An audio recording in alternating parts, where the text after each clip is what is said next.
I'm a very private man, and I don't like to do anything in public. Plus, the nature of my work forces me to hide my identity. When you say the nature of your work, what's interesting about you, and you can touch up on this, is you pretty much live a double life. There's one life in the public of what everybody knows you as, and there's another life having to do with an organization that you work with pretty closely, doing a lot of things behind the scenes. Can you touch up on what that's all about for anybody who doesn't know? Well, yes, it is a double life. Up to 2010, I was living a pretty normal life. And then TLS entered my life. There's someone that I met who slowly put me through the process. And once you deal with TLS, everything is basically very secretive. You cannot identify yourself or anybody else from the organization, or anybody else except the people in the organization. Can you explain a little bit more about what TLS is and what they do from your firsthand experience of working with them? TLS is an organization that has been in existence now for many years, thousands of years, and it's right now there are about 7,000 members worldwide. There are chapters, offices, if you want to call them. They refer to it as chapter instead of offices in basically major cities around the world. There's a manager for every city. And there are managers on top of the managers. They do work that is physical and spiritual at the same time. Some members are doing the spiritual work. Some members are doing the physical, and some members sometimes doing both. They're capable of doing both. Can you give some examples of what physical work would look like versus what spiritual work would look like? Physical work would be into somehow going to someone's office, for example, a private office or public office, and basically try to grab some paperwork. Important paperwork from his computer, from his desk, while keeping him busy doing something else and basically taking the material away. You can call it stealing if you want. Spiritual work is more... It's more of a... You can call it mind games, for example, changing somebody's perception about life, changing someone's opinion about certain subjects, such as politicians, and doing spiritual work on them. In most cases, they don't know what you're doing to them, and it all depends on the nature of the mission that you have at any given time. So this could be done in the middle of New York City. It could be done in the mountains in Utah. It could be done anywhere, depending on the mission. You have short missions, long missions. What side of the organization would you consider yourself? More on the physical side, more on the spiritual side, or both? I am more spiritual. I'm still spiritual, although sometimes I'll do physical work. But usually it's with other people. Are there any examples you can give of the spiritual side of the work that you've done in the past? No, I can't talk about that. Overall, if you could sort of summarize the intention of TLS as a whole in terms of everything that they do, physical, spiritual, all the operations, what are they aiming for? What's their purpose? It's a good question. I ask myself the same question over and over again, because sometimes I don't even understand the mission that I'm about to do. Sometimes I don't understand what is the target. They're not always telling me. Sometimes I just go do something, as I'm told, and I get out. Not always do I know what is the purpose, but overall, they are looking to fix things around the universe. It's about helping humanity, helping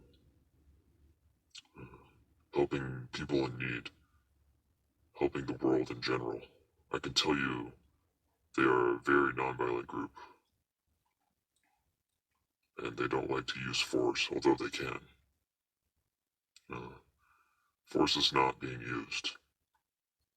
They like to use, as I said before, I call them mind games. Change things as long as you're allowed. You're not always allowed to change things on your own. Change things through the human spirit, the human mind, and so forth. Do you know what the rules are in terms of being allowed to do something and not being allowed to do something? Yeah, but it's very complicated. I don't know if I can even summarize something like this in such a short discussion. You are not allowed to interfere with someone's destiny. In 90% of the cases, that means, for example, it happened to me a lot, that I saw someone in danger and I knew I could help him and I wanted to help him. And I could get him out of the danger zone, so-called. And no, they told me no. You leave him alone. He has to go through this. You can't do that. On the other hand, many times it happened when I saw evildoers, I would call them, in my eyes, are criminals who I know. I know what they did. And when I wanted to stop them from doing something or punish them for what they did, because obviously the police aren't going to do anything, I was not allowed to do that either. And criminals could be an ex-Nazi, or it could be some pedophile. It could be... Things don't make sense to me till today. I don't understand the rules. I try to follow them to the max. I'll be honest with you, and I'll tell you that not always I followed the rules. I did break the rules, and I did. I did pay a price for it when I did not follow the rules. When you say you broke the rules, can you elaborate on what that means? I did things that I was not allowed to do within the organization because I thought it was the right thing to do at the time. I believe I have a conflict with the organization where I believe in more action and more, sometimes to even use force when it's necessary. For a good cause, of course. And they are more laid back. Force is not something that they want to be dealing with. And unless they really, really, really perceive it as we don't have a choice, which again, and I have a conflict with it. I have a personal conflict with it. Maybe because I'm not an official member of the community of the organization. So, I don't know everything. They're not telling me everything, which I can understand. But things don't make sense to me in many, many missions. But I do them anyway. You've told me many times that TLS has wanted to initiate you and you chose not to. Can you elaborate on why you made that choice? I'm still a family man. I'm still a member of my community. To become a member will change everything, not only for me, but for my entire family and I don't feel ready. My family is definitely not ready. Most of the people who are close to me don't even know what's going on. So yeah, I didn't think it was a proper thing for me to do at the moment. Especially where I had so many disagreements and conflicts between my way of doing things and their way of doing things. They like to do more of teamwork. I like to operate on my own, and it causes friction within me and my superiors. One question I wanted to ask you in regards to you not necessarily understanding how they call the shots and what the so-called rules are. Who does make that decision on what would interfere with somebody's destiny and whatnot? Because you sound more of like a soldier. Yes. Where is the commander? Who is the commander? Is it a human? Is it in a higher realm? How do those things work? No, it is a human. There was a rabbi that you know about. Rabbi Aleph Aleph AA, we call him. He's one of the main guys. Underneath him, there are many, many managers throughout the world. My direct manager, or boss, or supervisor, she's someone over here in New York, and I answer to her directly, and I take orders from her directly. And she's making decisions with the help of the rabbi. There are other people like the rabbi. They're humans, but they're, in my eyes, are superhumans. They have natural abilities to do things that me and you cannot even understand. And I've seen things with my own eyes that I'm still shocked till today, and there's a few more like the rabbi. I don't know how many around the world, but I know there are others, and there are very, very unique people with special supernatural abilities. You know how many people like that still exist on Earth in the 400, 500, 600-year-old realm in a physical form? There are others who are older. I know of another guy who was 646 years, if I'm not mistaken. Still alive, still functioning, but again, if you see them, you're going to see a normal person. An old person, not super old, but old. In good shape. That's what you're going to see. You're going to say it's an old man in a good shape, very good shape, as a matter of fact. What kind of abilities have you seen them do that you call incomprehensible to the normal common man? I can't discuss much. I can tell you levitation. They can go underwater for many, many, many hours without breathing, and they have the ability to communicate with other ETs, we call them.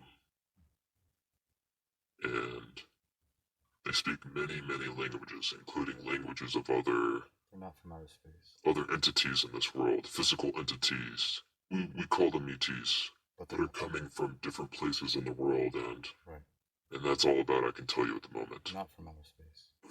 Have you ever accessed any of those supernatural abilities, levitation? I was given the ability, well, I was taught first, and given the ability, it can be taken away from me at any given time. And yes, but it's not something you do for fun. You do it for a specific mission. What situation would levitation be necessary? I can't discuss that. But have you used it in an operation in the past? Yes. When it comes to extraterrestrial life that you brought up, I know a lot of people are looking forward to some form of disclosure. And many times there's this idea of false hope. You know, recently the government said there's going to be big disclosure. Nothing really happened. Have you ever had personal experiences with physical extraterrestrial beings? Yes. Can you elaborate on what that means, what your experience was like? What would you like to know? Be more specific. Let's start with TLS. Does TLS and extraterrestrial beings work together? And if so, in what way? Yes, they do. Our people will go to their continent, if you want to call it that. Planet. Some of them call it continent. I don't know why, but they use the word continent It is so far away. rather than planet. It doesn't make a difference. Earth is 100 times bigger The than meaning is the same. And their people will come here on Earth and become part of society here through training, of course. What would be the purpose of that so-called assimilation? They use them for work here because they have very, very supernatural abilities. Such as, I know it's going to sound weird, but they actually create nuclear power from their hands and legs. There's something within their body that gives them this energy. It's like an eel, you know? He kills his prey by sending 600,000 volts into his brain and he kills him. That's how he kills him. So they have more than 600,000, but it's more like a nuclear power, I would say. They could be extremely dangerous at times to others. How many extraterrestrial races, physically speaking, have you been in contact with through TLS? Well, I don't remember. I would say about 5, 6. We've spoken in the past, and you told me about 3. And if I remember off the top of my head, it was Nashia, Sia, and Kono. Can you speak about those and maybe elaborate on the others you've come in contact with as well? There are others that I cannot mention names. The ones I did mention to you that you just mentioned. And what can I say? And Sia, they're more human-like. They're just very tall. Can you explain their physical characteristics for Sia for a moment? They look very tall, Europeans, big bones. And they have their own language. They can also communicate by telepathy. But they do have their own language. All of them have their own language. And very advanced technologically, but very simple life. At their planet, meaning could be they sleep on the floor. They walk barefoot most of the time unless they need to put protection on their legs for certain reasons. And their clothes are very simple. And what else? Like I said, they're very tall. The men and women, they live much longer than us. And see a very dry place. As a matter of fact, it's a problem they have now. They're losing a lot of the population due to lack of water. Water is a major problem in the last 100 to 200 years by them. It's hot. They are Europeans who happen to be dark. That means they look like they have a tan all the time and blonde hair. Light color eyes, blue, green, stuff like that. And They're all kinds of colors. the men are hairy. The women are not. He's referring to the ones that And submit. Do they all look alike for the most part, or is there diversity? they look like a family. They all look very similar, European in nature. Are there any other races that live on their planet with them? There are humans who are there. That's part of they become like them. You can't come there and stay with the human body. They train you to change. You gotta know how to eat their food. You gotta slowly get used to their way of life. Same thing when they come to Earth. It's the same thing. You gotta choose stay or go. It's a process, a very long process, and they train them how to. When I was there, I couldn't be there with my own body. They giving you someone else's body. How they do it, I don't know, but my body wasn't up there. I was there, but not my body. You've spoken about physical crafts that you've been on. Yes. Can you speak about those in terms of your travel? Well, there's many different crafts. All kinds of sizes and shapes. The colors are basically black, silver, and white, mostly silver. You don't see colors like red and yellow and stuff like that. And like I said, different shapes. They're just material. Some of them have windows, some of them have digital windows, which is, you think it's a window, but it's really like a TV screen, very advanced TV screen. Nothing like I've ever seen before. And there's a captain for every ship. And the crew could be anywhere between 3 to 30 people, depending on the size of the craft. And What are the different sizes you've seen and been on? well, it can go from the small, I mean, could be the size of a yacht. How many feet? 75, imagine a 75-foot yacht. That's as small as they get, and they could be like two or three football fields in size. So the bigger the craft, the more crew members on the craft. When you had the experience of going onto these crafts, first of all, how many experiences have you had on a physical craft, and where do you take off from? You're asking how many times I've been on a flight? That's what you're saying? Yeah, physically with your body. Physically with my body, and my memory served me right about 8, 9 times. Not a lot. Do you have one experience over another that really stood out of what happened on that craft? I can't discuss the details. That's too much information. What does the inside of the craft generally look like from the ones that you've been on? It's again extremely advanced. Some of them have digital buttons, some of them have screens, some have windows, some have buttons, actual physical buttons, Not a lot of physical and buttons. a lot of them are being used with the captain's hands, or the captain might hold magnets in his hands and start moving stuff with his hands. And I know you could move it physically with the natural energy that it has, or you could use your own body energy, meaning the power of thought, and you can move a spaceship. Obviously, I do not know how to do it, but I've seen it done. Captain can do it. And I got a few tips from the rabbi, because every time I went, it was with him, and he was teaching me stuff while everything was a learning experience. You don't go because you want to have fun. It's not where you go on vacation somewhere.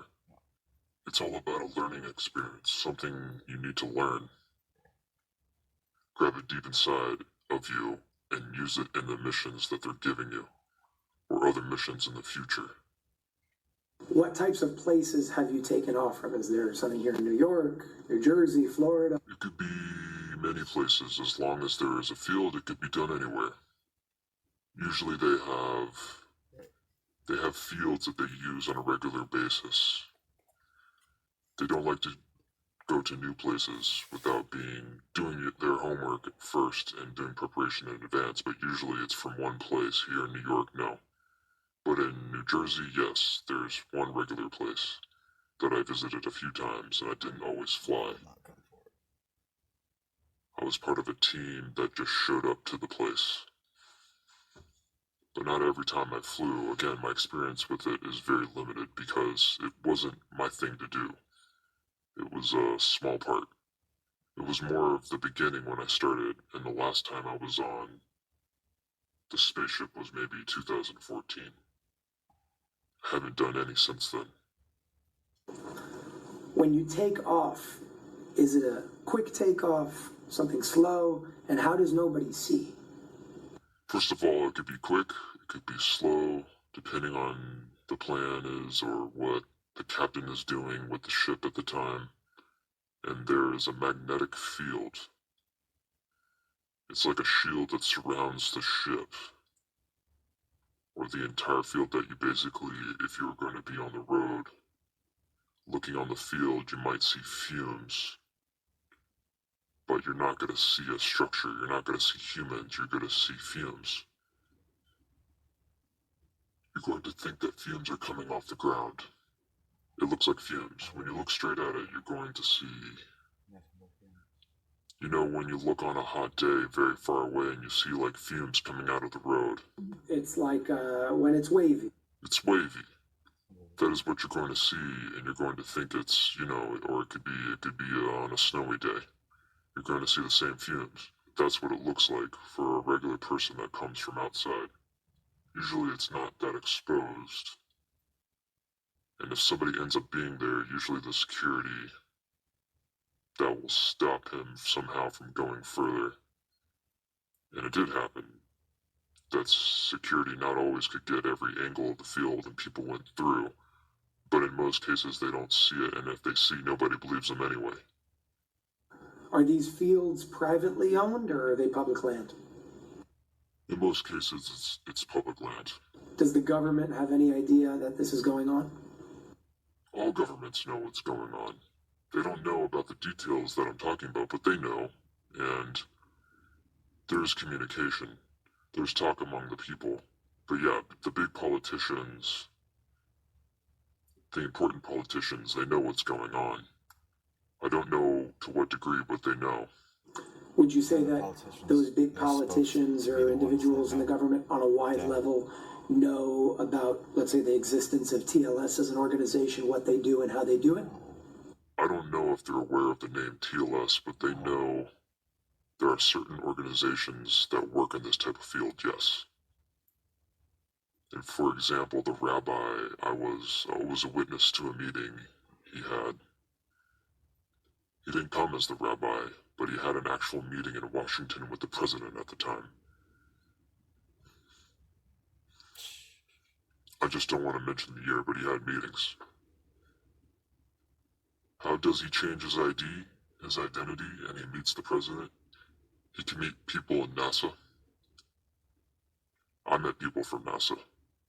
Certain people from NASA are part of TLS, important people from NASA. One of them is even mentioned Really proud of myself. in the book Rays of Light, which is not published yet. There's a whole conversation with him, the operations, work that has done with him that I happen to do with him personally.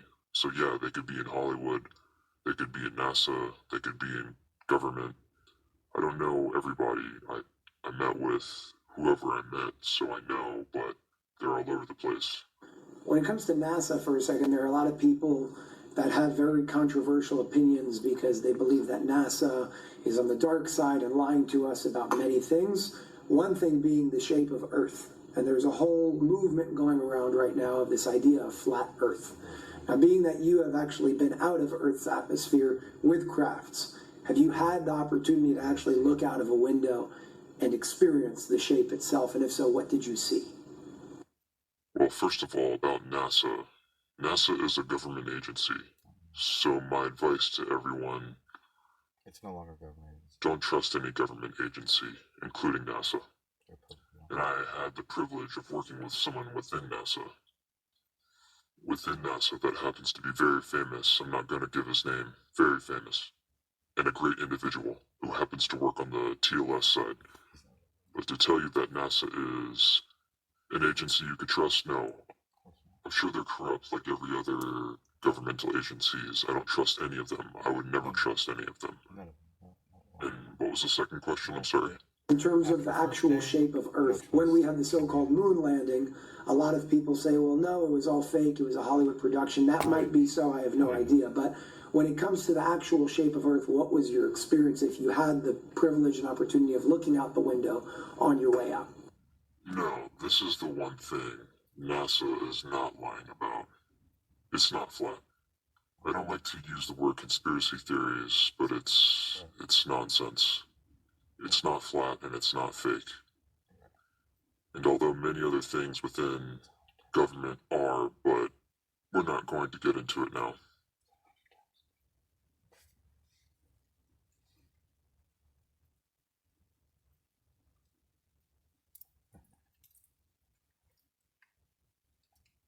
Man, he will not even know where to begin to explain it. The speed at which you left planet Earth, how fast are we talking? I have no clue. I can tell you it's extremely fast, but first of all, for a person like me to be on a spaceship, I can't just walk on a spaceship. I got to drink something in most cases, something that tastes really bad. I don't know what's in there, but I know it's all natural herbs.